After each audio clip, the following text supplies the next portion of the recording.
mahal na mahal kita. Kailangan mo bang gawin sa akin yun, Ma? Kailangan, anak. Alam kong inaakit ka niya dahil bala kanyang gamitin. Isang ordinaryo estudyante lang si Yula, Ma. Hindi mo kailangan pag-aksaya ng panahon na isang kagaya niya. Tama ka. Isang walang kwentang estudyante.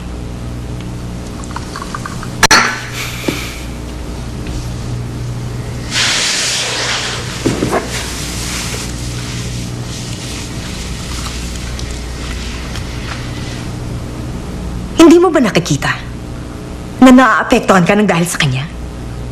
Tell me, kailan mo ba ako sinagot ng ganyan? Nang dahil lang sa babae. Pero dahil sa kanya, sinasagot mo na ako ngayon at sinisigawan mo pa ako. Mama! Hindi mo alam ang ginagawa mo, Matthew. Kung nag-aaral ka kay Master Palbong para makuha ang tiwala ng papa mo, nagsasayang ka lang ng oras kaya umuwi ka na. Naimpluwensyahan ka na ng babae. Kaya magulo ang isip mo dahil kung ano-ano ang pinapasok niya sa utak mo. Hindi si Yula, kundi ikaw ang gumugulo sa isip ko. Hindi mo ba alam yun? Anong sabi mo? May plano na ako sa buhay ko. May sariling pag-iisip na ako. Hindi lahat ng gusto mo dapat masunod. Hindi lahat ng maisip mo gagawin mo. Laban ko to, Ma. Pwede ba huwag kang makialam? Huwag mong planuhin ang buhay ko. Yan ang dahilan. Kaya ayaw kang ilagay ng papa mo sa kumpanya. Dahil hindi mo alam kung anong lugar mo. May mga taong nakikipaglaban para sa kinabukasan mo kaya kailangan mo kaming sundin. Ikaw ang tagapagmana. Napakalaki ng magiging obligasyon mo sa pamilya natin. Hindi mo na hawak ang buhay mo. Lalaban tayo ng magkasama. Maliwanag ba?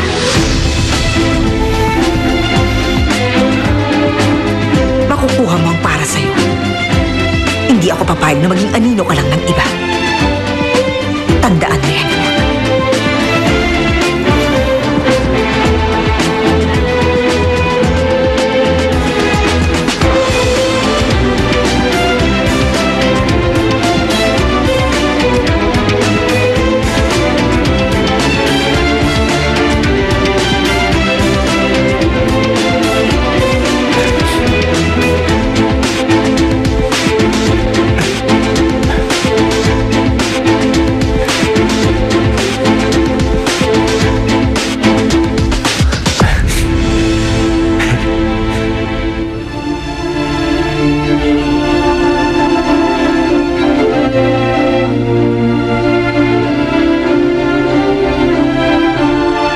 Kailangan malaman natin kung sino ang may pakana at nagbalak ng ganitong bagay. Hindi ko hahayaang magtagumpay ang taong nagbalak gumawa nito. Pero sino ba sa kanila ang gagawa ng ganung bagay? Sino ang makakaisip na gumawa nun? Kung papayag ka sa alok ko, ipapalakad kong pagpapagamot sa kapatid mo sa Amerika o sa Japan. Kapag nakapagpasya ka na, huwag kang mahihiyang tumawag sa akin. Nanay, kumusta ka na? Hindi ko rin maintindihan pero talagang ang saya ko sa pagbe-bake. Kaya nanay, huwag niyo akong isipin. Alagaan niyo ang sarili niyo para di kayo magkasakit.